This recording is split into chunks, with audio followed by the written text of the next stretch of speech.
Shawna, how many dreams, hobbies, careers, fun things can we fit into one lifetime?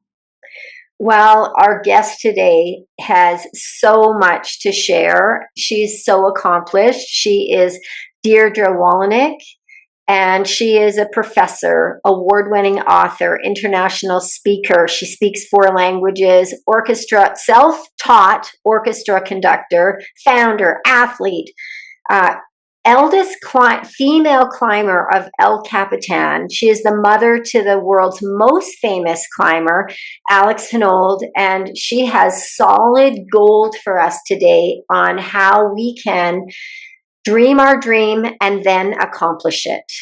Yes, she taught us so much in such a short amount of time. So I'm super excited for you gals to listen and learn and just get excited with us. And before we dive in, I do want to give a shout out to our Girls Talk Healthy Aging listener and the lady who connected us with our guest today, Dierdre Wolownick. And that listener is Drisha Leggett. Thanks for listening. Now let's dive in. Welcome to the Girls Talk Healthy Aging podcast, where we dive deep into pressing health and fitness issues facing aging women. I'm Alli Kerr. And I'm Shawna Kaminski. And together we'll bring candid conversations, expert advice, and personal stories that will inspire and empower you on your own wellness journey. We're very excited to talk to you, Dierdre. Thank you for joining us. Well, thanks for inviting me. Well, I wanted to start off with recognizing one of your many accomplishments, which is climbing El Capitan in your 70s. So what did that climb represent to you personally in your 70s? This is not the kind of thing that most people in their 70s are thinking of doing. No, that's for sure. Well, I was the first time I did it. I was 66, and then later I repeated that for my 70th, and I've done it several times now. But you have to understand who my son is. Yes, we can. My son basically lives on El Cap. He's the most famous rock climber in the world. He just climbed. Well, his movie about Free Solo was about his climb of that wall that we did together. And then recently he just climbed the Taipei 101 on Netflix Live. Yeah. So he was out there doing all that stuff. And I wanted to know, I've only been a climber since I was 59 and 11 months. I started at 60 because I wanted to know, he would leave the house and back then my life was totally frenetic. I was doing too many jobs. There was divorce looming. There was a lot of people had just died, were dying. I was remodeling houses. It was crazy time. I never had time to myself. So I couldn't really follow what my son was doing, And that bothered me, but I didn't have a moment in a day to just go and look or maybe accompany him. I didn't have the time. So I reached a point where things kind of calmed down, and I wanted to know what he was up to out there. And I wanted, for years, every time I'd leave the house on another expedition or a climbing trip, I realized that I may never see him again. So that's a rough way to live for a parent. Each time they leave the house, it could be the last time, because I would get these magazines with him on the cover or in articles, and it was hard to process. So finally, I decided to try it.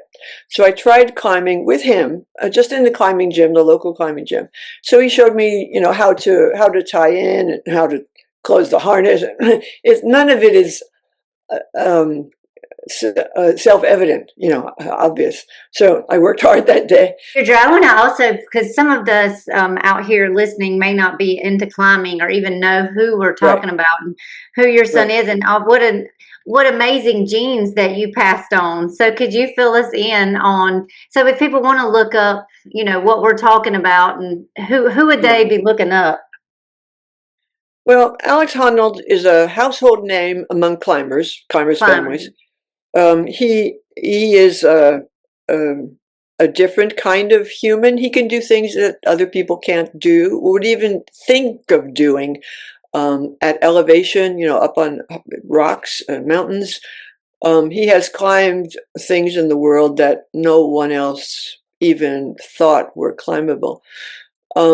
So his most recent thing was Netflix did a live show of him climbing the outside of what was about 10 years ago. It was the tallest building in the world. It was Taipei 101 in Taiwan.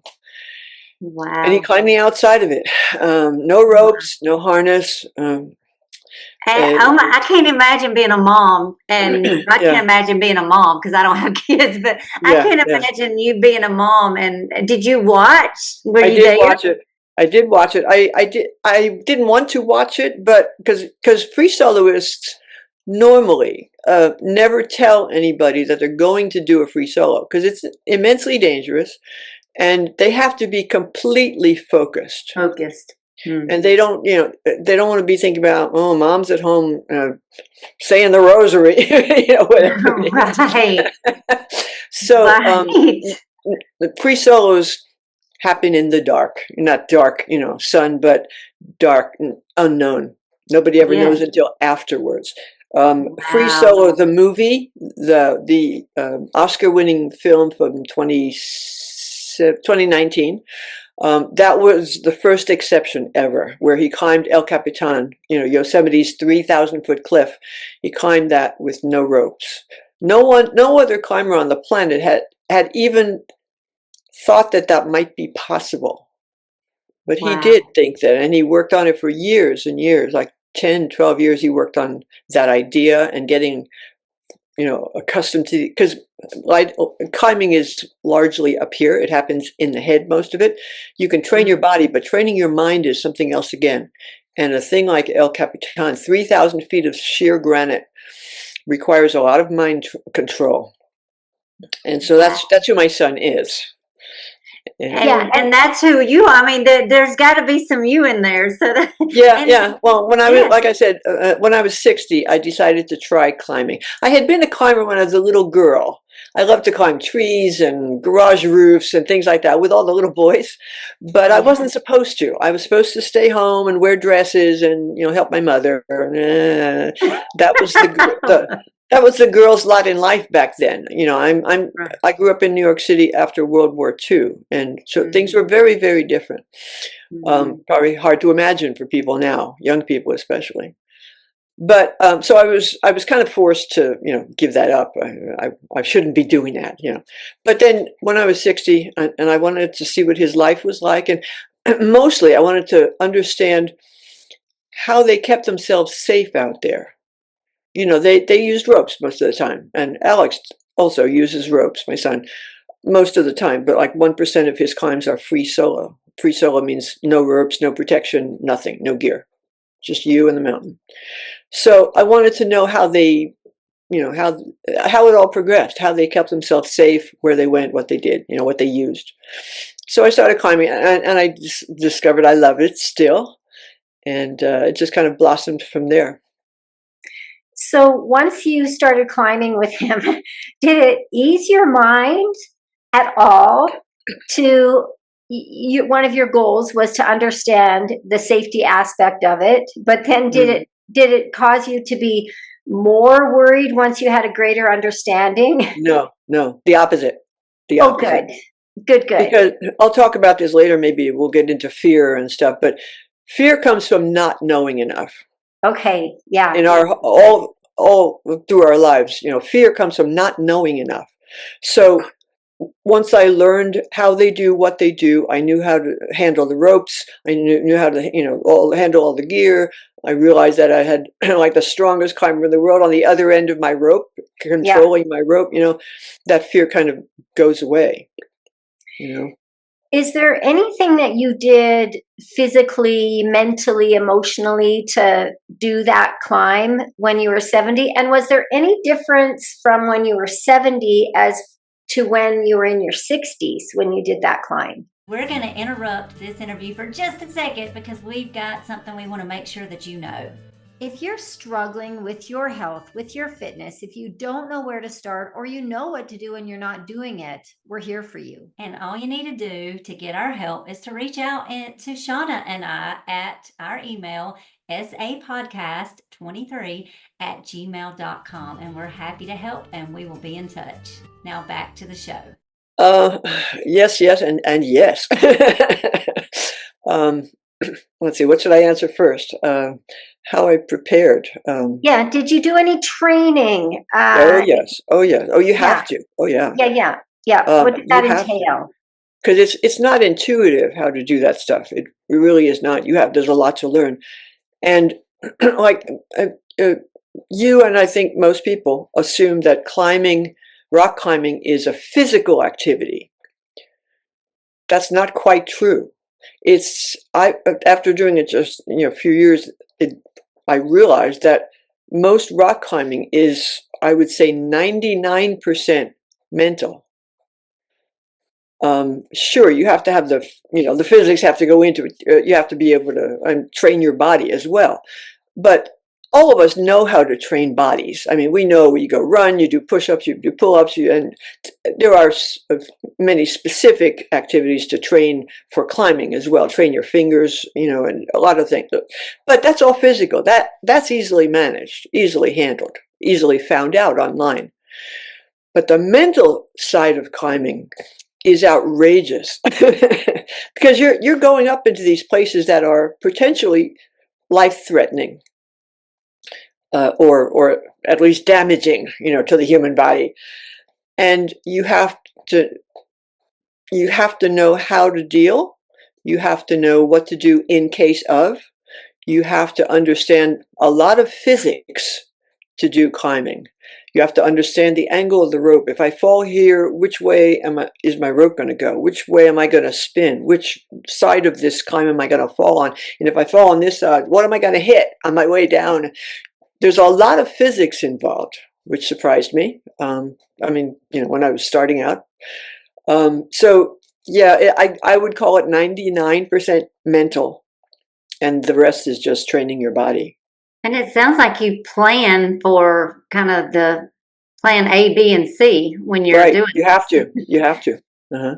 Wow. I think when we watch, as folks that are not climbers like myself, and we watch something like this, we're not even thinking about all the things that have gone into this. I know. And that's what my son always, he does a lot of interviews, and he always talks about the difference between risk, which most people like you who don't know much about climbing, look at that and you say, oh, that's so risky. That's not true. The big difference between risk and consequence. The consequence is clear. If you fall off, you're going to die. Mm-hmm. Or the kind of stuff that I climb, you fall off, you might get hurt. You might bang your elbow or your knee or blooding your nose or something. But the risk is only, decidable by the climber. Only the climber, like some of my fingers in this dry climate here in Las Vegas, some of my fingers split open and they bleed and they hurt like the dickens.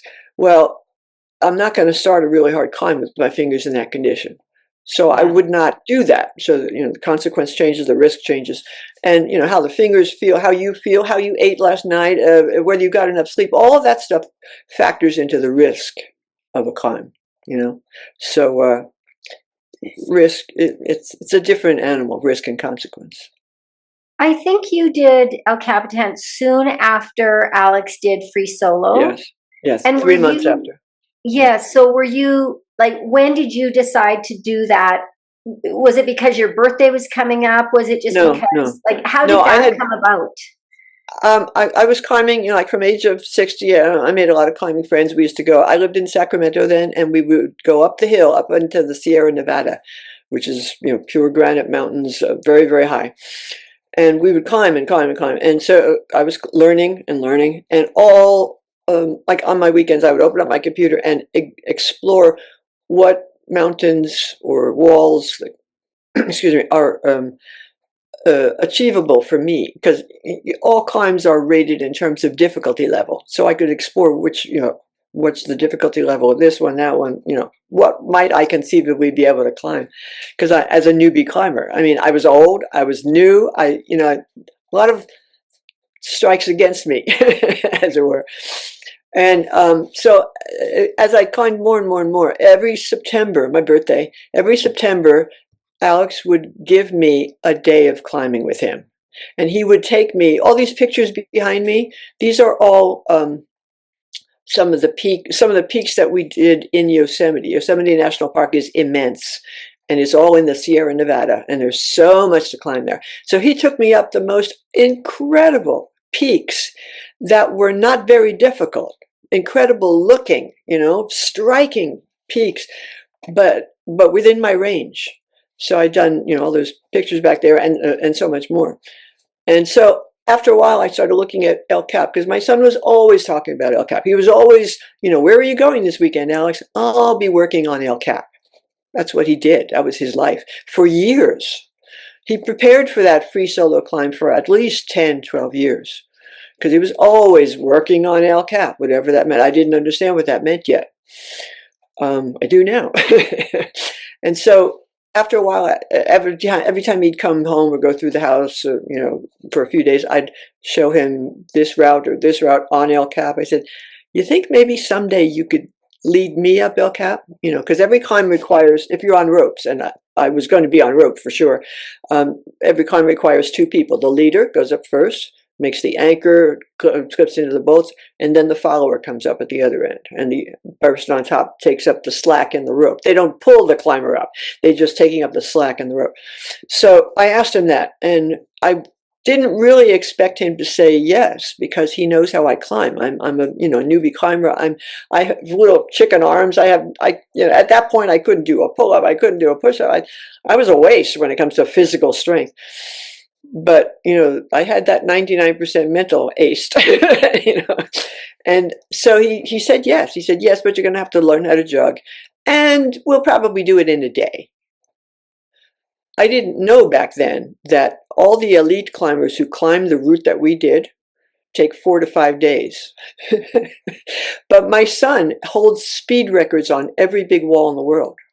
He's the fastest on the planet when it comes to rock climbing. And I knew that. And when he said that, we're going to do it in a day, I figured, oh, okay, that's what everybody does. I'll go do that. And if I had known more back then, I probably would have chickened out, because I would have said, I can't do that. That's ridiculous. It's fine for him, but I did. So, and that's amazing too. Just the power of the mind that you. Right, exactly. That's part of what I mean by when I say 99% mental. You can convince yourself of anything, and you can teach yourself anything if you really, really want it. And I did. I went because we had gone there for many, many years with the kids, without the kids, and all combinations thereof. And I would watch the little dots going up the wall on El Capitan and other walls. All the other walls they climb too in Yosemite. It's like a 5-mile long valley lined with these walls of granite, and they're all good for climbing. So I'd watch them going up and think to myself, I wonder what they see from up there. I wonder how it feels to be hanging on the side of that rock wall 3,000 feet up above the valley. I wonder. And I just needed to find out. I wanted to know, and that's how it happened. That's how it became. I love that you're teaching us so much about the mind. And this is not how I thought this interview was going to go, Dierdre. So I know, me too. I mean, but this is fascinating. I mean, the mental, I'm just thinking about just ladies that I deal with on an everyday basis, and how unfortunately we can have such limiting beliefs and limiting thoughts. Yes, and we need to go into that. Yes. Listen. And you're teaching us the opposite of that. There are no limits. If you don't think there are no limits. That's what I've learned during this. But we'll go into that, more. As far as you doing this you started this at age 60 and then did this big climb at age 70. And a lot of ladies, we're Girls Talk Healthy Aging. And so our listeners tend to a lot of them are in that 40, 50, 60, 70s and above age range. And we can feel this pressure to kind of slow down, wind down as we age. And you have you kind of flipped that on its head and decided at 60 to let's take on some new No, I things. didn't decide at 60. I always knew this. You've always been a climber. From a little child, I always knew. Yeah. But I have a question for you about that. Yeah. Who tells you that it's time to wind down? Who tells you that you shouldn't be doing this or that? Who? Yeah. That's a great question. It's us. It's the really media. It's the media. Mm-hmm. Yeah. Nowhere else. It's the media. Just turn that stuff off. From Amen. From cradle to grave, we are told by the media, television, and this, computer media, all of this stuff. Oh, if you're 40, you shouldn't be wearing this. If you were 50, you should be taking this drug to go to sleep better. You should be taking this drug to feel better. You should be taking. If you're 60, you shouldn't cut your hair like this. Turn that off. And if you turn that off, all of those negative messages go away. And I've never bought into them anyway, but that's where it all comes from. And none of them, you have to understand that the media is only spewing these messages to make money off you. That's the only reason. And once you accept that as true, and it is true, once you accept that, you'll understand why you need to turn that off and listen to your own body and your own mind. You are the only one who knows your body, knows it intimately well, and you know what it's capable of. Well, you may not know what it's capable of yet because you haven't tried. And you listen to your body and you listen to your wishes of, I wonder what it's like to be up there and looking down. Yes. Like you listen to that voice. Right. Well, see, this whole thing of curiosity is kind of killed in school. We are taught to just, sit down, shut up, listen, and, give it back to us. But if you can maintain that germ of curiosity throughout your life, it opens so many doors. So many doors. When I was a kid, I always loved music. I'm a classical musician.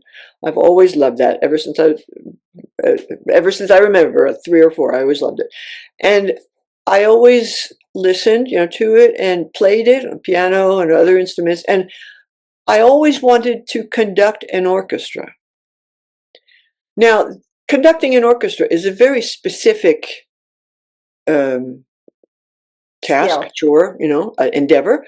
And I knew, through high school, I went into languages, and through college as well, went into languages instead, but I kept up the music as well. But I had no credentials in music. I had no particular teacher. The nuns when I was little, and my mother taught me a little, but most of my music is self-taught. But I knew that I had studied enough. I had gone to enough concerts. I'd watched, Bernstein and Cope, and I'd watched them all conduct. I watched what they did, how they did it, because in New York City, you have incredible opportunities in anything, in every endeavor. So I'd watched all these greats. I knew what they did. I knew I could do that. And so when we moved to West Sacramento, where there was absolutely no culture or of any kind, there was just houses on the other side of the river from Sacramento proper, a different county and all. I decided, okay, this is my chance. I still had that curiosity. I still had that drive to wonder whether I could do this. And that's where it all comes from. You wonder. I wonder what it's like up there. I wonder if I could stand on a podium and conduct an orchestra. First, I had to find out how to form an orchestra. So I created the West Sacramento Community Orchestra from nothing. And then I conducted it for 4 years. It was an amazing opportunity, an amazing experience. I just loved it.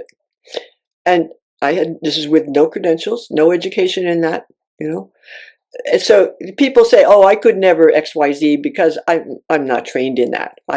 So what? Go learn. Yeah. Go learn how.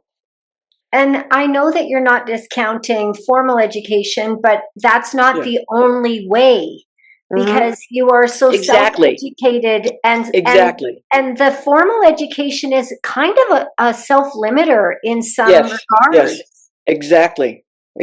People take that as the be-all, end-all, and it is so not.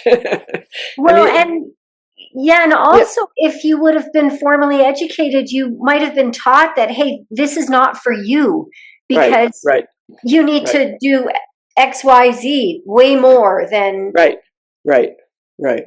and so it might have been discouraging for you. And so, Exactly, exactly. Yeah. If you really, really, really want something, you can do it. That's what my last book is about.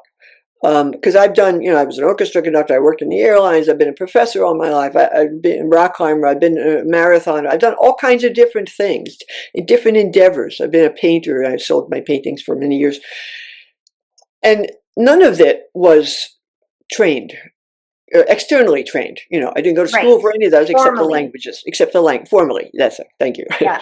So Yeah. the languages are the only thing I'm really and languages and education. So that, yes, and that was sort of the underpinning for my entire life.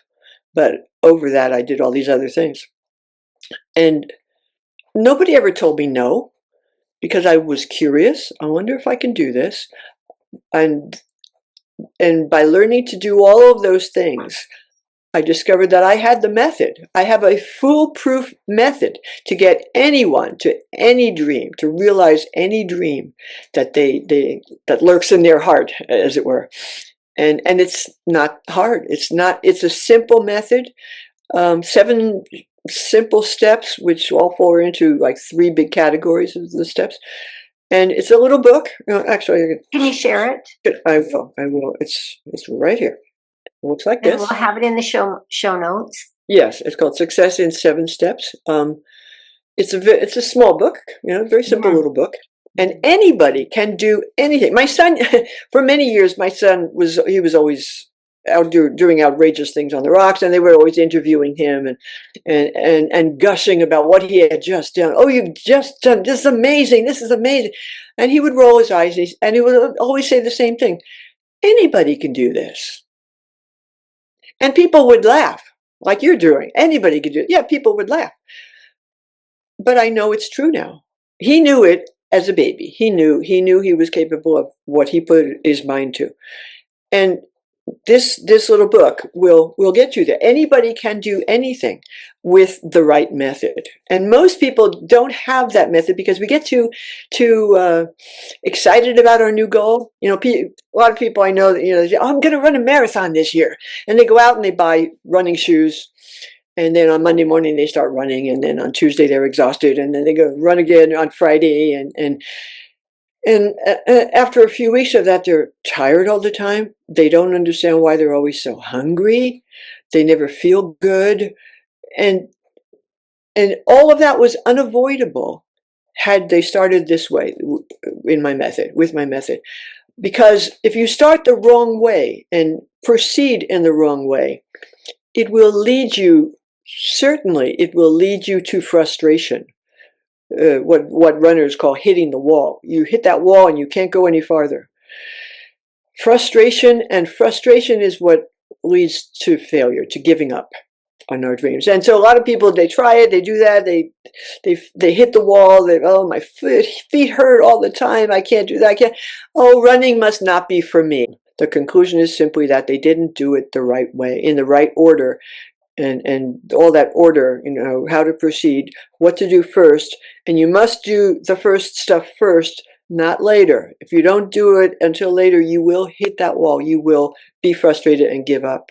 That's why so many people have like exercise machines in their house that after a few months they become clothes hangers, because they don't understand why it doesn't feel better. Why my feet hurt, why they don't understand why. And this book will help you understand why and what to do about it. And can you hold the book up again? If y'all are on YouTube watching this, it's Success in 7 Steps. In 7 steps, and we will have a link in the show notes. And you can see right here, it's already won 3 book awards. Wow. Just won the most recent one last month. Well, I know I'm getting me a copy. So yeah, there you go. If you got for ourselves as ladies, and then maybe this would be a great book to give to a loved one or a friend, another gal. And I just want to say thank you, Dierdre, for your take on and I think this is from life experience of just changing the script as far as the messaging that we are taking in and calling out that, the things that we're usually spending our time and energy on are just meant to make money off of us. Right, exactly. And that script you mentioned, that script is written entirely by marketers. Yep. They're the ones who, want our money. They want us to buy their products, their drugs, their new special shoes and all that stuff. Turn that off. Just turn it off. Dierdre, what would you say to the person that, because I think some people might want to do something big, but they just don't have the dream. They're not inspired. Like, you've had all this sense of curiosity your entire life: music, art, languages, running, climbing, on and on. Like, we'll talk about what you're going to do in your 70s, 80s, and 90s, and it's going to be big. But there's some people that they're just like, well, I don't really know. I'm not really inspired. What do you say to them? The remedy to that is very simple. Your goal is to rekindle that kind of curiosity in life.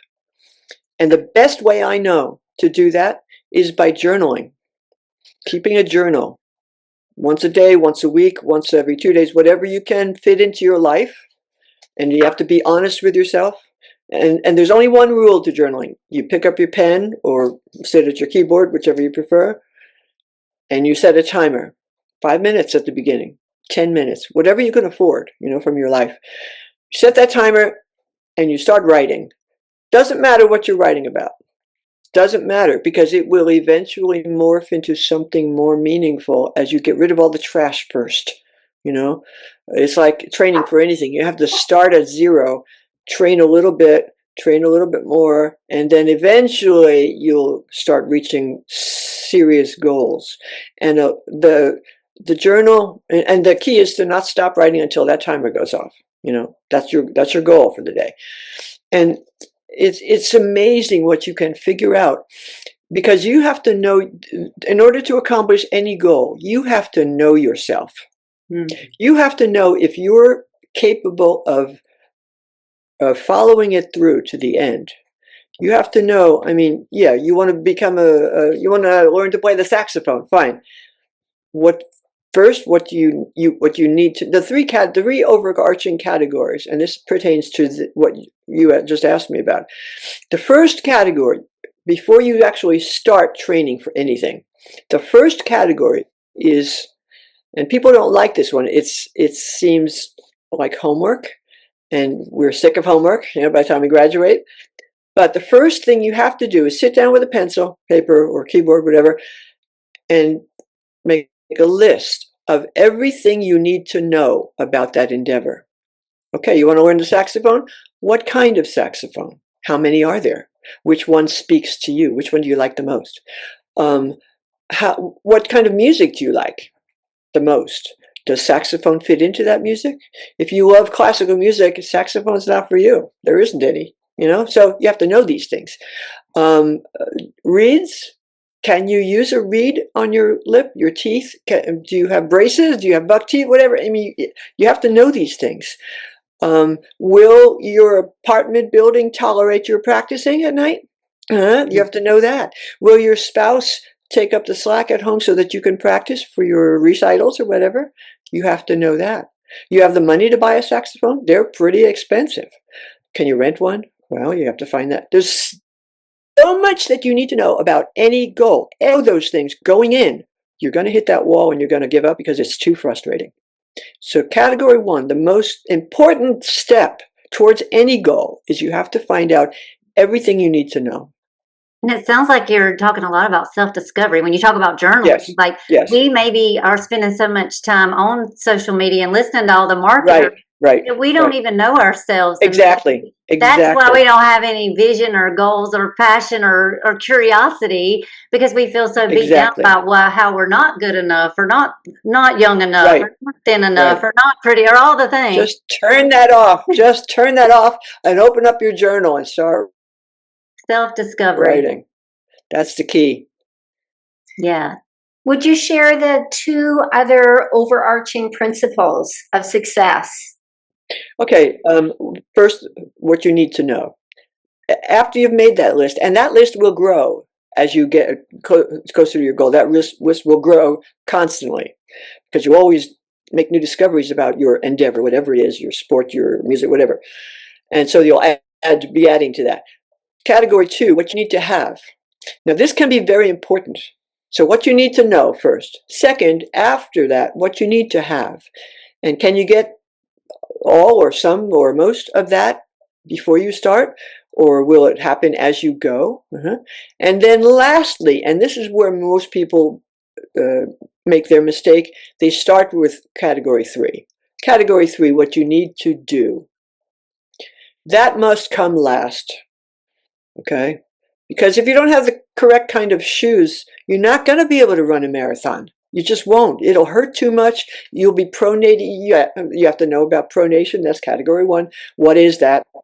Pronation. How your foot slaps the ground when you know, all this stuff that you have to know before you buy your shoes. But people don't have the patience often. They just want to go out and run a marathon. What's running? You know, kids run all the time. I know what I need to know about running. How hard can and it they be? go out. Right, it's a natural state. Yeah, well, it is a natural state, but not for city people, not for civilized people who don't run all the time. You know, if you had started it and you're in your childhood and never stopped, that's different. But we're not like that. So you have to know all this stuff. So those 3 categories govern the 7 steps in my book. You know, it's called 7 steps because they all of those 7 steps, very simple steps, fit into those 3 categories. And armed with that, anybody can do anything. I've proven that over and over. You know, my son has proven it. Well, and given steps 1 and 2, where you're really educating yourself, and your earlier talks about fear, and that fear is not knowing enough, doing steps 1 and 2 kind of empower you to take away the fear to actually do step 3, which Exactly. That's what I'm kind of exactly. You've got it. sorting. And a lot of people. I do a lot of speaking. I've spoken all over Europe and all over this country, and a lot of people have asked me, "Did you about El Capitan? Did you ever doubt that you'd be able to finish it?" No, because I started with category 1, and doubt is the precursor to fear. Doubt leads to fear. If you doubt that you're going to do it, it's going to be scary. If you doubt that you're good enough or capable enough or smart enough or strong enough, if you doubt that, trying it is going to be really scary. There's going to be a lot of fear involved. And all of that goes away if you follow this method where you start with everything you need to know. Because fear comes from not knowing. I mean, when we're little, we fear the dark. Why? Because we don't know what lurks in that dark. And we don't know what's under the bed or in the closet. You know, so fear comes from not knowing. Once you turn on the lights and you see there's nobody under the bed, you don't have to be afraid of it, you know? And what about coaching, Dierdre, or mentors? How has that played into your journey? And is that something that you find worth investing in or having help along the way? I know you've worked with your son to learn how to get started on a lot of the... Well, that depends a lot on what your goal is. Because for some of my goals, yes, that was so important. Like for climbing, I was a real true newbie at the age of 60. I didn't know what I was doing. And it's not so much that they mentored me, but I watched them very closely, very carefully. And when we'd go out climbing together, I would watch exactly what they do and I'd try to do it. And of course, I'd ask a lot of questions, you know, and they would educate me, you know, and but for some things like the music, I didn't need a mentor. I knew I could do it. I knew enough. I knew that I had learned enough, and I don't know if it was I didn't need a mentor or I just didn't have any, because I was living in a brand new place for me, you know, Northern California. I'd never been there before, and I was totally alone because my family was on the East Coast, my husband's family, but my husband was that marriage was dissolving, and so I had no friends yet. We'd just gotten back to the country. We'd lived in Japan for 4 years, where we taught English, and so I had no friends. I had no mentors. I had no nothing. But I knew that I could do that. So it depends on what your goal is. But the usual way, of course, is to find a a tribe, a group, where people can help you. And in the absence of that at the very beginning, I cannot recommend enough the research librarians. Whatever you want to know about, the research librarians are so happy to help you, to research it, to find out what you need to know. This feeds category 1. They will help you with your list of what you need to know. They're gold. They're absolute gold, And of course, the other counterpart of the librarians nowadays is, ask Mr. Google. You can ask him anything. AI, you can ask anything online. But I prefer the human touch, the human contact. And sometimes we use that, the AI stuff too. But people know stuff. People meet stuff. They talk with people, and they know stuff that's not, that the AI might not know, or that Google might not know. So the human factor is so important when you're starting out towards a goal, any goal, whatever it is. I want to circle back to a little bit about doubt, because you say that doubt can lead to fear. Yeah. But do you think that it's really a mental discipline to kind of put the blinders on to doubt? Because I feel like, I want to ask you as to, it's human nature to let doubt creep in, but I also feel that it could potentially be, hey, I'm just not going to entertain that idea, because if I start thinking about doubt, I can really spiral. Tell us about how that worked. It's kind of a two-part answer to that. Once you've started or made your list or started making your list of what you need to know, some of that doubt will be answered. Yeah. If you doubt that you are strong enough, but in your list you find out 5 different ways to train for something, that doubt, that particular kind of doubt, is going to go away. It's like I grew up in New York City, and a lot of my friends lived up in high rises, apartment buildings, and I was up in many high rises for business and stuff. And so I knew, this is that air quote I knew that I was afraid of heights. If I looked out the window or stood on a balcony and looked down, my stomach would roil. I was afraid of heights. Now, anybody with a half a brain should be afraid of heights, but it's not the height you're afraid of. It's falling off it. So you have to think about that. And this is true of most things. We have these visions of, I'm afraid of X, Y, Z, but if you break it down, it's not the X or the Y or the Z that you're really afraid of, like the afraid of heights. It's not afraid of heights. You can go up high, you can go to an airplane. What you're afraid of is falling off. So once I started tying into the rope, it's like at the climbing gym, the rope would go up to the bobbin and then back down to my son or my new climber friends. And I knew that somebody immensely strong was at the other end of the rope.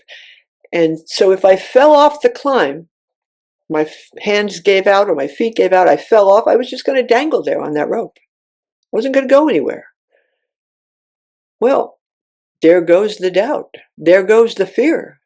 Because that's not going to happen, And most doubts, which lead to bona fide fear, I mean, there are 2 kinds of fear. You have to get that first. There's real fear, dangerous fear, and there's perceived fear. Like if you hear, a lion snarling at you, that's real fear. You got to, get out of there, or you could wind up as breakfast. Okay, that's real fear. That you should listen to. That's what makes our stomach roil when we look over the balcony edge if we're not attached to anything. The other fear is perceived fear. You look up and say, oh, God, it's so dangerous. I can't do that. That's perceived fear. But when you're on the rope and you have capable people handling the rope and you know how to use all of your own gear and you know how to get down, and once that's category 1. Once that goes away. It might take a while. It took me many months to learn to trust the little skinny rope that I was hanging on, and to trust all the gear and the placement of it and all that stuff. But that can be learned. That's just learning. That's category 1. I really love how you've broken it down, because when you put it that way, if you are willing to educate yourself on whatever challenge you want to undertake, and it's not to say that you might choose to do something and find out, hey, that's not for me, and that's fine too. But you have to try first to know that. Yes, but by educating yourself, maybe you change your goal a little bit. Right, exactly. And there's nothing wrong with that. So I see how you're saying that anybody could do anything. Absolutely. And this is such a liberating concept. But we are taught the opposite by the media and by schools. We're taught the opposite. You must do this. You must take this drug to feel good. You must wear these shoes. You must wear whatever. We are taught to depend on their decisions about our bodies rather than our own. And that's so wrong. So wrong. So as you are in your 70s now, and as you look ahead and continue to be curious, what's next? Oh, maybe we could talk about your film. Okay. And let's talk a bit about that. And then I also want to talk a little bit about what's next. So there's 2 documentaries. So tell us a bit about that. So when I did El Capitan, and I came down, I've been a writer all my life. I've written for magazines, newspapers, whoever would pay me, basically. I've written for them all. I've done a lot of books. Actually, you can see some of them back there on my shelf. And when I came down from El Capitan, I went home. I grinned to myself the whole way home. And I got home, and writing is how I process life. It has always been. And so I started writing about the experience. And that became this book, The Sharp End of Life. Sharp end is a climbing term, which you'll understand if you read the book. The sharp end of life happened like the year after the climb. And this book and the story of my climb went around the world on all the little, human interest media all around the world in every language imaginable.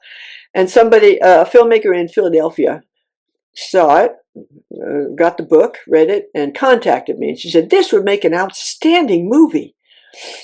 Let's do it." So she did. She made a documentary about it. It's called Climbing into Life. It's called Climbing into Life, and it really is a good documentary. Not because it's about me, but some documentaries are kind of cut and dry and just ho hum, and hers is really good because she also is a late bloomer. She quit. She was CEO of some powerful corporation, and she quit that to make films.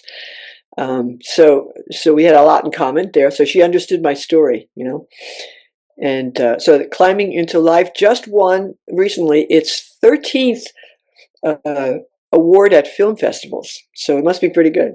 13. And now they're working on, distribution. So it'll be available to the public soon. If you type that title into YouTube now, you can see the trailer. Yeah, I've seen the preview, and I'm excited for when it comes out. And I think it's Melissa Davey. Melissa Davey. Yeah, yes. That was the producer, writer, or that's who you work with. Filmmaker, yeah.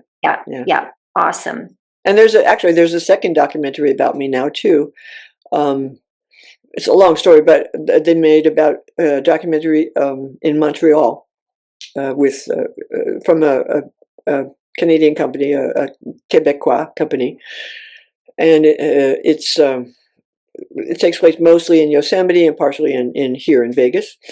And that's called, it's in French and English because it's from Quebec. It's in French and English. It's called Au pied du mur, or Inner Walls for the English speakers, Inner Walls. And so that right now, next week I leave for Canada. We're going to be doing 6 or 7 city premiere tours. So we've got the films covered. Alli, did you have a question? I was going to ask about the films. Oh, okay. I wanted to make sure we talked about that because I was very interested to hear what you have going on with the films. Yeah. It's quite exciting. Yeah, very. So now, what's next? Well, there's all kinds of things next. 2 years ago, I think, in 2023 or 24, I spoke all over Central Europe, Italy, Switzerland, France, Spain, a little bit of Greece. And I got to climb. I often, where I speak, they take me out climbing because that's what I do. So I got to climb in the Dolomites. You know where the Dolomites are? The northern part of Italy, as it blends into Switzerland. The division between Italy and Switzerland. And it's where the Olympics are happening now. The skiing part and all that part. It's in what's it? Cortina d'Ampezzo. Cortina d'Ampezzo is in the Dolomites. And the Dolomites are amazing. They're an extraordinary, huge, vast expanse of mountains. And I climbed there 2 or 3 times with them when I was speaking there. And I can't wait to go back. So that's on my list. And this September, I think, this September, I'm speaking in Poland, doing at a big mountain festival in Poland. I think it's the biggest mountain festival in Europe, and takes place in Poland. And so I'm speaking at that, and they know that we're a Polish-American family, and they're all excited about that. And my name Wolownick is Polish. And after that, I might be speaking in Slovenia, which is also alpine terrain, and we're going climbing and speaking. So there's all kinds of things coming up, and it's just lots of fun. So are these opportunities that you are pursuing actively? Do they fall in your lap? Because I think it's important for our listeners to know that you don't just wait at home and wait for the phone to ring. Right, exactly. It seems like every time I go climbing, we talk with the climbers on our right, the climbers on our left, everybody chats, and, sometimes we share ropes, and a lot of my events have arisen from that. Just, I guess you would call that networking. I hate that term. It sounds like business. And I guess it is kind of, but because speaking is my business now, but yeah, a lot of it has come up just chatting with people who know other people who, belong to this organization, and they need a speaker or, whatever. So that's kind of how it happens. And also through the internet, it's an amazing resource, the internet, because you can go all over the world and talk to anybody, it's amazing. But yeah, you can't sit home and just hope it happens. That's absolutely, you have to be proactive I think that's true of any goal. If you decide that you really, really want to open a hat store or whatever, a flower shop, well, then you have to start making that list. Number one, what I need to know. And then that list will send you into all this exploration of people, of places, of opportunities, of, the networking opportunities. But that's where it all comes from. That category 1 is the most important for any goal. Dierdre, you are not just writing books and doing documentaries, but people can have you come to their different events or organizations, women's groups. Tell us about your public speaking and what you have going on. All right. My creative life has sort of morphed into a speaking life. I've spoken all over Europe in, 8 or 9 different countries, and I can do it in 4 different languages, which I have done in Europe. I speak about this method of mine and how anyone can do anything. I've spoken it for corporate organizations and church groups and senior groups and schools. I've spoken at several schools. And it's pertinent to any age, because that's my message. Anybody can do anything at any age, and I prove it. By my little book and my life story. They can always check me out if they're curious. There's a site called www.getapeptalk.com. They're the ones who handle my bookings sometimes. Getapeptalk.com. And we'll put that in the show notes. So y'all can just check in the show notes, and that link will be there so that you can have Dierdre come to your next event. Yes, exactly. If you had a wish for our listeners, Dierdre, what would it be? Well, it's kind of twofold for anybody. It's kind of twofold. Find out what speaks to your heart. And sometimes that's hard for people to do. My son was extraordinary. He knew from the day he was born what he loved to do. He tried other things. He went to Berkeley for 1 year, UC Berkeley, and to study engineering, civil engineering. And he likes that. But not like he loves climbing. He knew, and he dropped out after 1 year, and the rest is history. The whole world knows him now. So I hope first that you can discover, maybe through journaling or talking with other people, talking with your research librarian. If you love birds, say, find out what kind of careers are there that involve birds. Do you not want to study science? So maybe ornithology is not for you, but maybe you could be a bird counter for the bird sources. Maybe you could, who knows? The possibilities are endless. Find out what speaks to your heart. That's the first step. And then, of course, start making your first list, category 1.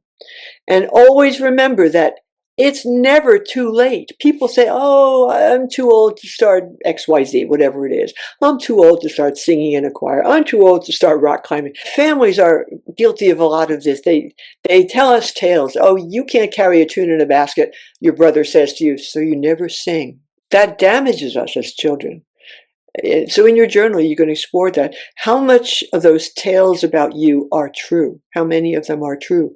And how many of them have just been repeated by your family or your friends so many times that you believe them?